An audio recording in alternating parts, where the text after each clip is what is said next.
નમસ્કાર, જય માતાજી, જય દ્વારકાધીશ. જણાવતા ખૂબ દુઃખ થાય. ધંધુકામાં ગઈકાલે બે રમીથી એક ભરવાડ સમાજના યુવાનનું મર્ડર થયું.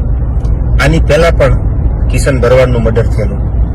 આવી માનસિકતા ધરાવતા જે ન્યુસન્સ છે, હિન્દુ વિરોધી માનસિકતા, તો સરકારશ્રીને અપીલ કરીએ કે વહેલી તકે એમને કડકમાં કડક સજા આપે અને આ પરિવાર જે છે એને ન્યાય આપે. રહી વાત બીજી કે ડાયરા ખૂબ ભેગા કર્યા છે, તો તમારા દુઃખમાં પણ ભેગા છે. ભરવાડ સમાજ જ્યારે પણ હકલ કરે ત્યારે એમના બધાય પરિસ્થિતિમાં ઉભા રહેવાની પૂરી તૈયારી છે. ખુલ્લે આવીને ઉભી રહેવાની તૈયારી છે. ત્યારે દ્વારકાધીશને પ્રાર્થના કરી જે પરિવાર ઉપર દુઃખ પડ્યું છે એને મજબૂત બનાવે, એને આ દુઃખનો સામનો કરવાની ક્ષમતા અને શક્તિ આપે.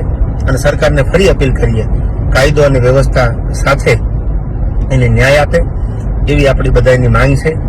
અને હિન્દુ વિરોધી જે માનસિકતા ધરાવે છે અને વહેલી તકે જો ડામવામાં નહીં આવે તો આજ આ ભરવાડ સમાજ, કાલ કોઈ બીજો સમાજ, કાલ કોઈ ત્રીજો સમાજ, આ બધા હિન્દુ ઉપર જયારે આવા ઘા થાય છે ત્યારે આ પાંચમી ઘટના છે હું જાણું છું ત્યાં સુધી, તો વહેલી તકે આનો કંઈક રસ્તો નીકળે એવી સરકારશ્રીને આપણા બધાની અપીલ છે. અને જ્યાં જરૂર પડે ત્યાં હૃદયથી, તન, મન અને ધનથી ભરવાડ સમાજ સાથે છીએ. જય સિયારામ, જય દ્વારકાધીશ.